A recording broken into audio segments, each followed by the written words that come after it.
Hi, I'm Sarah Gonzalez. Welcome to the news and why it matters. Glenn, what was the top story for you? What's the problem? We have more fun on this show before it.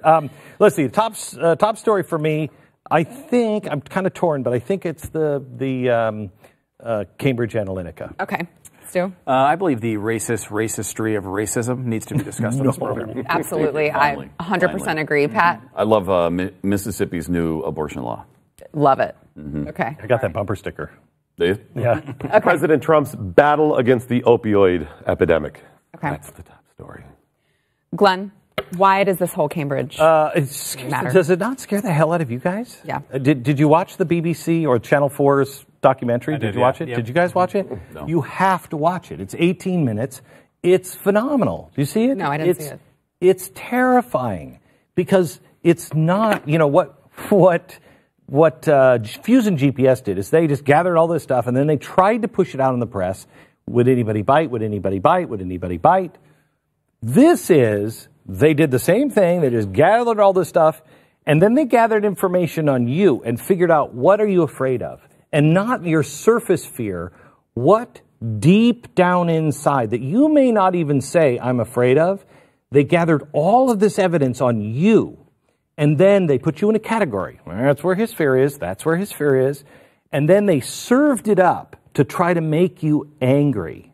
How are they figuring this out, though? All the analytics from Facebook. They're measuring us 5,000 different ways. So if you're clicking on stories, you're afraid of this thing, that thing. Right. It all paints a picture. They said that they got all the data, and then they, as they said in this documentary, then they dropped the bucket further down the well. So they took all this information, and then somehow or another, they went back at you and tried to figure out some more stuff to really get you angry.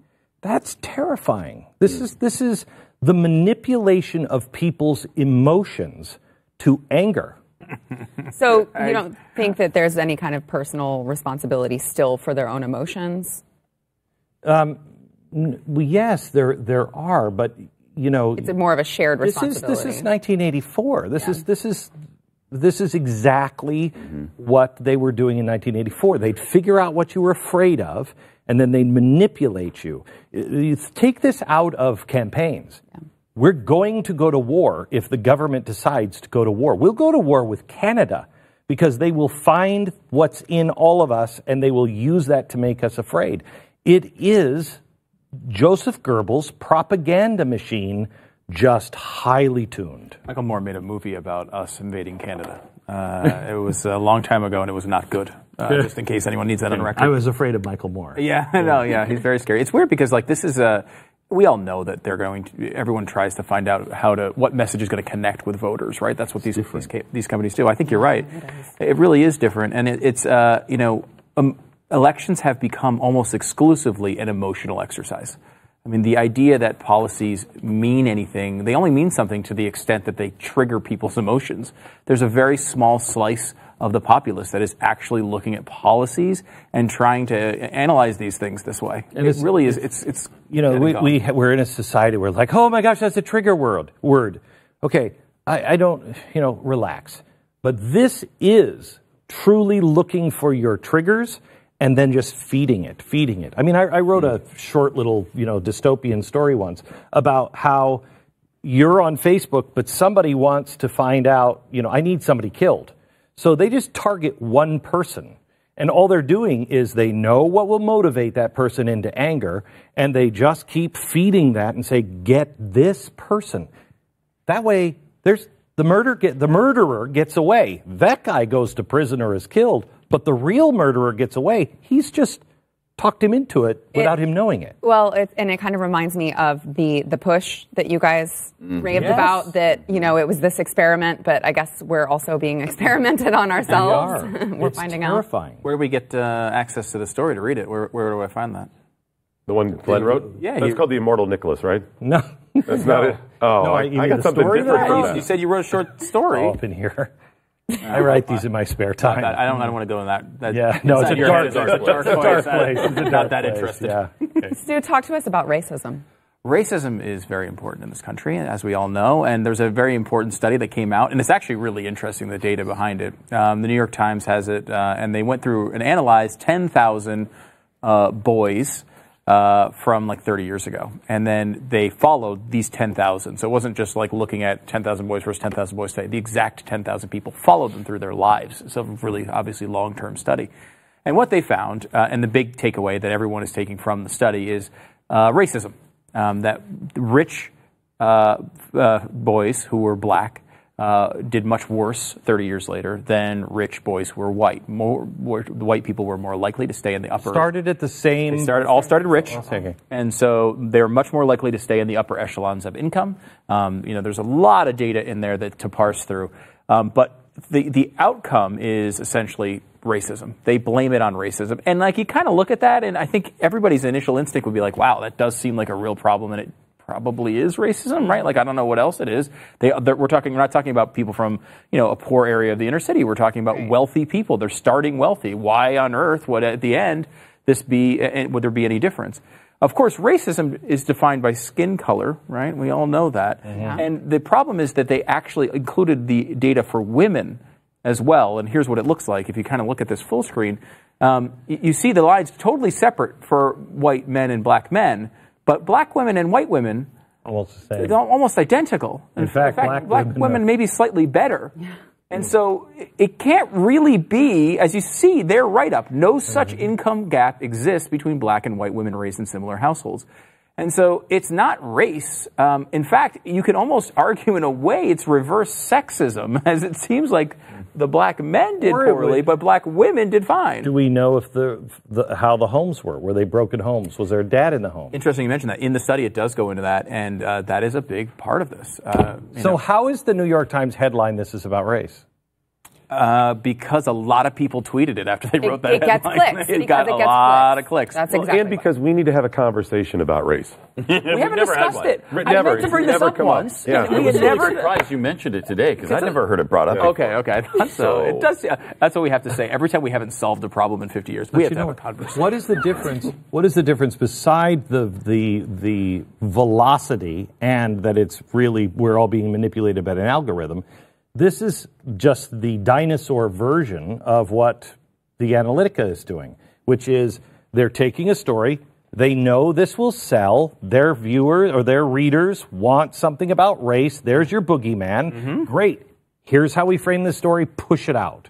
It's the same thing. Mm-hmm. So irresponsible. Pat, the 15-week abortion ban in Mississippi, which, by the way, has been blocked already. Yes, blocked already by a judge. Yeah, they passed it just yesterday or the day before. A judge has already blocked it. They already had a lawsuit filed against it. From the one. Right. Yeah, the 1 hour later, after they passed it. So this was the toughest abortion law in the country. And it just banned abortions after 15 weeks. That's almost 4 months. You can't make a decision in the first 4 months of pregnancy. You don't want to be rash. No, you don't. You really don't. I mean, so it's stunning to me that Mississippi, first of all, had the giblets to do this. Secondly, they knew the fight was coming, and they welcomed the fight. I don't know where these people came from because they don't exist anywhere else in the country. They want to take this to court. They want to take it all the way to the Supreme Court, and they want to challenge Roe v. Wade. And I just think it's about time to do that. It's been 45 years. We've lost 60 million babies. There would be around 25 million more minorities available if we didn't have abortion.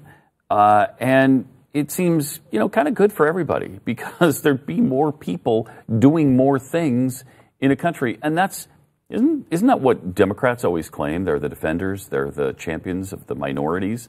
Well, this impacts minorities a hell of a lot more. So can I just bring up an interesting thing? Women's movement. Who is the main sponsor? Paracon. No, main sponsor. Main backing was Planned Parenthood. Oh, Planned Parenthood. Okay? Who is the main sponsor of the Second Amendment? Get rid of all the guns. It was the Women's March. Women's March. The Women's March. Okay. Mm-hmm. Isn't it interesting that there we can infringe on rights? But if it's about killing children in the womb, No infringement. How dare you? I have a right to kill it as it comes out. At any time. At any time I can kill it. Shall not be infringed. Second Amendment. We can infringe on that. They both end in dead children. Why? What? I don't understand how they view rights. Yeah. And I do think that there's something to what you're saying that they're welcoming the fight because, as we were discussing off air, they only have one abortion clinic in the state. Right. They've done a good job limiting abortions in Mississippi to begin with. Yeah. So who wants the fight? The left wants this. No, the right wants the the right. fight. They want to take it to the Supreme Court and they want to challenge Roe v. Wade. Yeah, this is interesting too, overturn it. because we see this. You brought up the guns thing. A lot of times we will say, they're going to come out. They're saying they want common sense gun reform and they want new background checks. What they really want is all the guns off the street, and they deny that. They say the same thing about us with abortion. They say, they're going down to 15 weeks. What they really want are all abortions to stop. Yep. Yeah. That's exactly what we want. Yes. 100%. I'm okay with that. Well, because we believe that is life. Yeah. So we're not ashamed of saying that. Right, but this is the thing. We're being honest with that argument. Yes. I mean, yes, will I take 15-week restriction? Yes. Will I take just one legal murder location in the state? That's wonderful. Yeah. However, what I really want is zero. I want zero abortions in the entire nation, and that is absolutely my goal. Are you suggesting putting women in prison? No. Is that what you're suggesting? No, that is not what I'm suggesting. Once you criminalize this, what happens to the woman? I think we send them all to Antarctica. Okay. That's what happens. Yeah, at the end of So that. they won't be in jail, but They'll have their cold. own continent. I mean, how bad that It's the island of misfit toys. It's not actually. No, I mean, look, that is the goal. There's a Charlie in the box that keeps them warm at night. Again, if that were really their goal, right? If they really were looking to save lives and they believed this would do it, they'd be honest about it. And they say, I want to overturn the Second Amendment. There are people who have done it. There's been a couple of conservative columnists who said, hey, it's time to overturn the Second Amendment. Yeah. Go for it. Be honest about it. Yeah. Doc, I want to make sure to get to the Trump's opioid plan. Yeah, he laid out the plan in New Hampshire yesterday. It had a couple of pieces. First, he wants to make sure that doctors are policed better in the opioids and medications that they're handing out. Okay, better oversight. All right, fine. And a lot more public service announcements.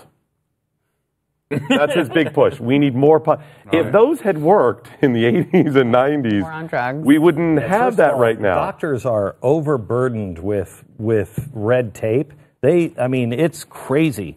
You're leaving out my favorite, which is I like to call the Queen of Hearts tactic from Alice in Wonderland. Off with their head. The death penalty. The death penalty, and also build the wall because they're coming in. They're still not with the opioid epidemics or illegal drugs use or any kind of addiction really getting at the underlying problem. It's not any of that. You're still going after the symptom. You're still going after, you're going after the symptom and not the disease. It's like saying guns kill people, so let's go after the guns. That's not it. There's underlying issues that people have. Yeah, I think that there is something to be said for curbing the gangs and the drug flow into the country. Sure. But with that, you've got to take care of the underlying need. I mean, if you look at Portugal had a horrible drug problem. They legalized everything and then decriminalized it. Decriminalized everything and then said, we're going to pour that money instead of a drug war. We're going to pour it into programs like AA and things that get you help and job training.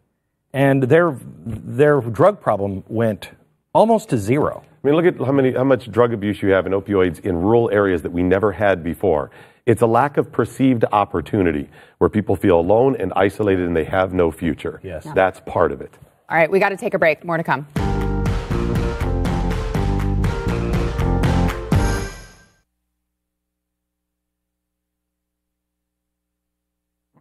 Was like one of his big initiatives. Yeah. It's like, because I mean, wait, hold it.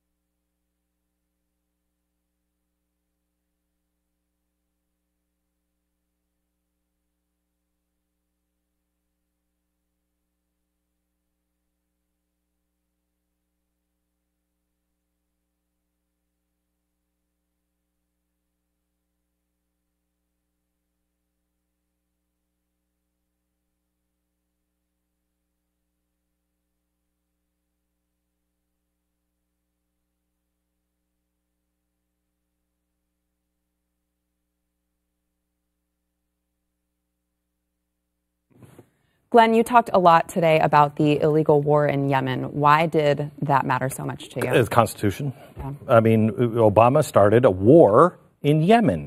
Does anybody know that? That we are. I don't think a lot of people know that. Actually. We are at war in Yemen, and we are fighting a proxy war with Iran. Has anybody declared war on Iran? Why are we in a war with Iran in Yemen? And, you know, there's only 2 senators that were brave enough, and that was Mike Lee and Bernie Sanders. And standing up and saying the balance of power must be restored. The president can't just send people to war, and for 4 years we're fighting a war that most Americans don't even know we're fighting. We got to stop this. I don't think it's going to pass. I don't think they're going to do anything. I don't think so either. I mean, did Mike? Now I know Mike Lee's been consistent on this from the beginning. Yes. Was Bernie standing against Obama? I mean, I'm just curious in that, not from a partisan politics way, but is this an ideological? I'm always against these things, and I'm actually following the Constitution, or is it just something where they're just going after Trump? No, I believe Bernie has been consistent on That's it. Good. Yeah. I mean, look. You think Rand Paul is Rand Paul on board? I don't know if Rand is or not. That does seem like he would be on board with Mike Lee. He was on Libya, wasn't he? Because I mean, Libya was the same situation. It went past this designated time where you don't have to get approval. And look, this is if we have a constitution. You know, Trump was fond of saying over and over again, we don't have borders, we don't have a country. Well, without our constitution, we don't either. And we just seem to be ignoring that. I just want to have the conversation about the Constitution. I just want to decide: are we going to live by it or not? Let's live by the Constitution, or let's vote on something new and actually live that. This is anarchy. Yeah, we did have that conversation. We are not going to live by it. Just so you're aware, that has been decided. Well, I don't know if you've heard, Glenn, but the Constitution is a living, breathing document. Yes, it's always changing in form. Right. It can mean anything to anyone. No. No? Okay. No. Okay. Sorry, Woodrow. So, Stu, there is now a Boston college who is banning students from doing what? Well, they're trying to get people to get these microaggressions under control. As we all know, microaggressions are a huge problem. Finally happening. Finally. Imagine how you feel when somebody says to you, God bless you. You're right. Exactly. Really terrible. It ruins my day.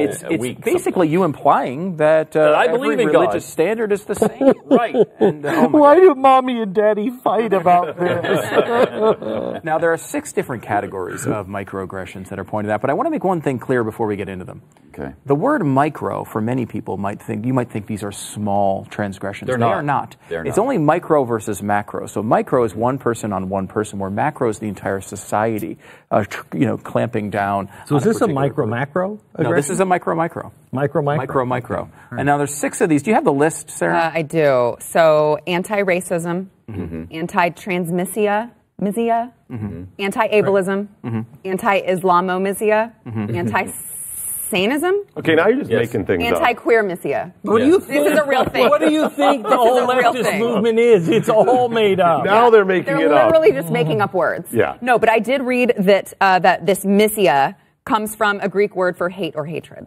Right. Okay. So what happened to phobia? Isn't that the same thing? It's not hate, it's feer. Oh, that's true. So they're saying That is phobia true. is when you're afraid. Right. And misia is when you just hate it. Do we know what? I've read the story multiple times. I still don't know what the anti-sane. What is sanism? Is that against the sane? Yes. Yes. I mean, You're having you don't like people who are sane? You don't like people who assume certain things are sane, I think, but that's your assumption, not the real thing. Do not mansplain this. This is all Do not postmodernism. mansplain. Oh, yeah. This is all postmodernism nonsense.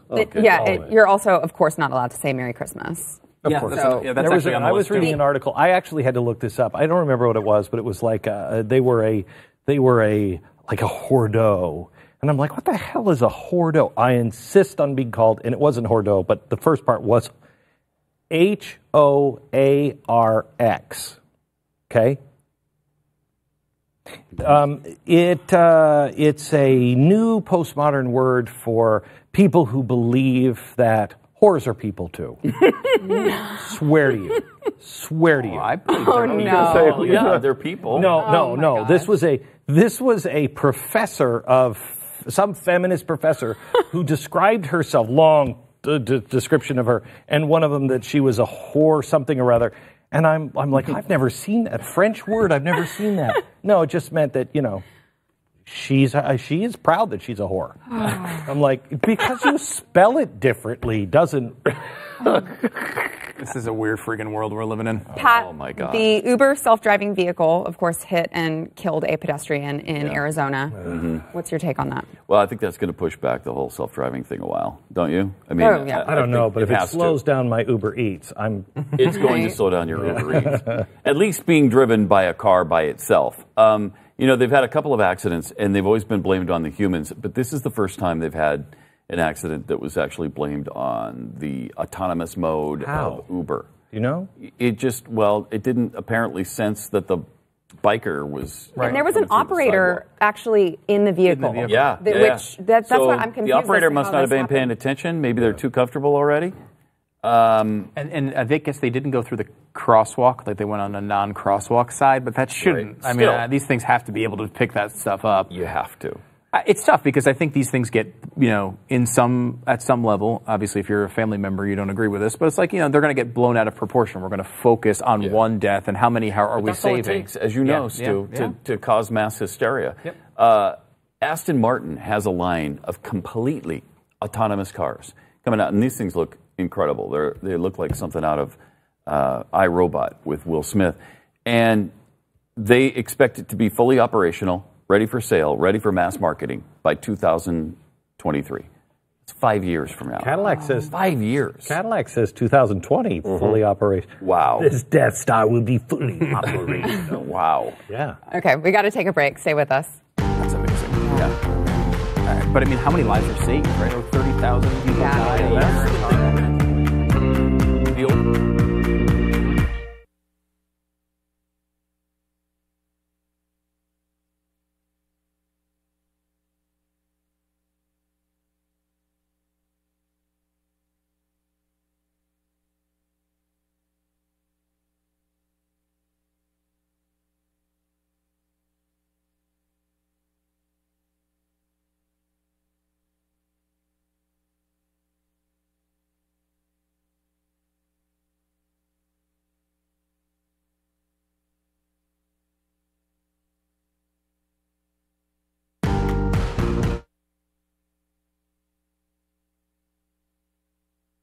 Say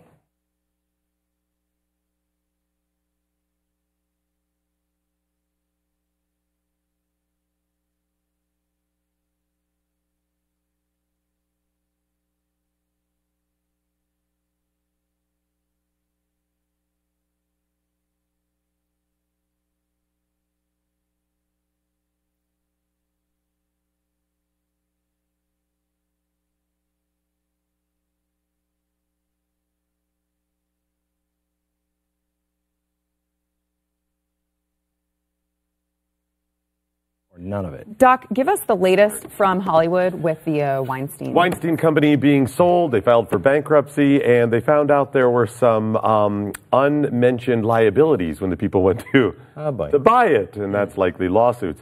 And now the company has said they are letting everybody out of their NDA if it was a situation where Harvey Weinstein said he's trying to keep you quiet based on some sort of sexual impropriety. So with all of those NDAs cleared now, likely going to be a few more stories that come out. Mm-hmm. Do we need any more? I think I'm pretty 80 plus women. 80 plus women have accused him for everything from harassment to rape. And I keep hearing he's going to be charged with something, and still he hasn't been. I wish they would charge him. Yeah, they need to. Yeah. Also out of Hollywood, Harrison Ford starring in the new Indiana Jones. Number See the new photos of him? Holy crap. Yeah. And he's going to be, 80 when it comes out? Yeah, exactly. It's Raiders of the Lost Ark. ARP. That was an old thing with AAR. Yeah. And then tell us about Cynthia Nixon. Cynthia Nixon from Sex and the City running for governor of New York. Finally. This is pretty interesting. Yeah, because she was on the show. She was the annoying, whiny one. Mm-hmm. Oh, wait. So she was one of the characters. Does that narrow it down for you? No, it doesn't. No, she's running for governor, but her big push is that Cuomo has not been good enough about the subway in New York City. Right. Well, it's like the woman in Wisconsin that was just All right, we got to go. We'll see you guys tomorrow. Breast milk.